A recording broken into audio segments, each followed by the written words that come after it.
جب وہ دم کرتے تھے وہ مردے کو زندہ کرتے تھے. میرا سوال اب یہ ہے کہ اس میں یہ حقیقت کیا ہے؟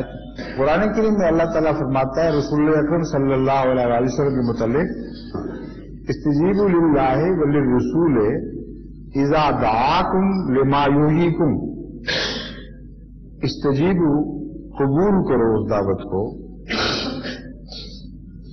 اللہ اور رسول کی دعوت کو قبول کرو جب رسول تمہیں اس غرض سے بلائے کہ تمہیں زندہ کرے. اللہ اور رسول بلائے نہیں فرمایا، فرمایا کہ جب اللہ اور رسول کی دعوت کو قبول کرو جب خدا کا رسول تمہیں اس غرض سے بلائے کہ تمہیں زندہ کرے.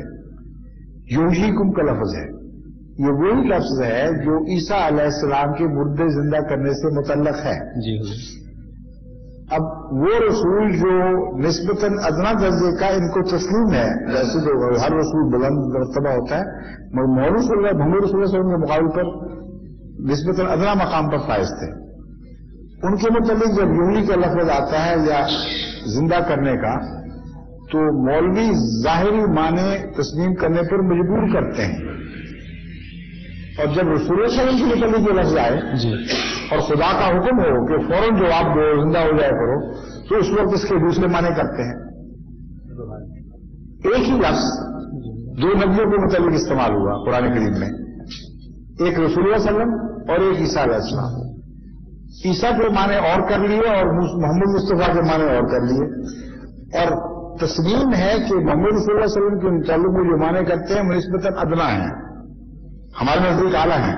ان کے نزدیک ادنا اس لیے کہ وہ عیسیٰ کی شان بنانے کی خاطر آپ سے لڑتے ہیں کہ اس کے معنی روحانی کرو گے تو اس کی شان گھٹے گی، جسمانی معنی کرو تاکہ اس کی شان ظاہر ہو.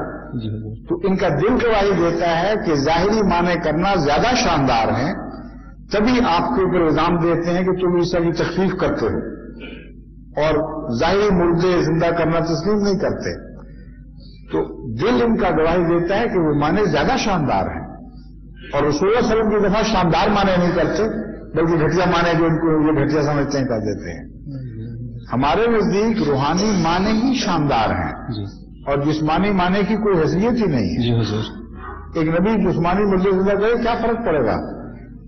روحانی طور پر زندہ کرے تو اس لیے فرق پڑے گا کہ آئندہ ساری زندگی کا روحانی زندگی سے تعلق ہے، جسمانی زندگی کا تو یہاں کے چند روز سے تعلق ہے. تو ہم یہ کہتے ہیں کہ رسول اکرم صلی اللہ علیہ وسلم کے حق میں جو معنی کرتے ہو اول وہی افضل معنی ہے، دوم انہی معنوں کا اطلاق باقی انبیاء پر بھی کرو. یہ ہمارا مسلک ہے. لیکن وہاں یہ جیسے میں نے بیان کیا جس کو اچھے سمجھتے ہیں وہ عیسیٰ کے لیے، جس کو ادنا معنی سمجھتے ہیں وہ رسول اللہ صلی اللہ علیہ وسلم کے لیے. تو قرآن ہمارے حق میں گواہ ہے. نزول کے متعلق بھی یہی ایگزیکٹلی ان کا بیان ہی یہی موقف ہے. قرآن کریم میں کسی نبی کے نزول کا ذکر نہیں سوائے محمد رسول اللہ صلی اللہ علیہ وسلم کے، اور حدیث میں عیسیٰ کے نزول کے سوا کسی اور نبی کے نزول کا ذکر نہیں.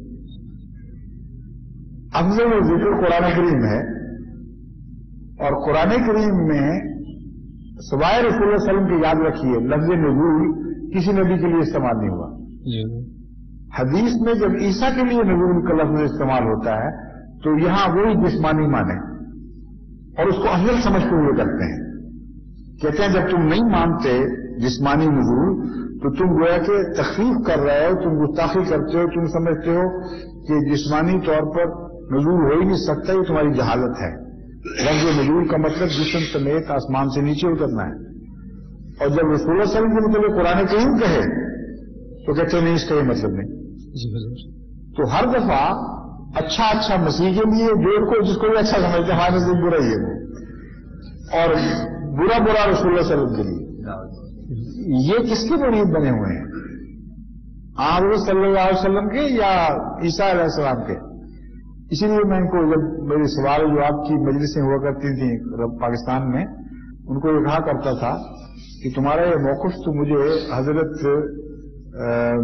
حسان بن ثابت کا یہ شعر یاد کراتا ہے کہ کنت السواد لناظری فعمی علی الناظر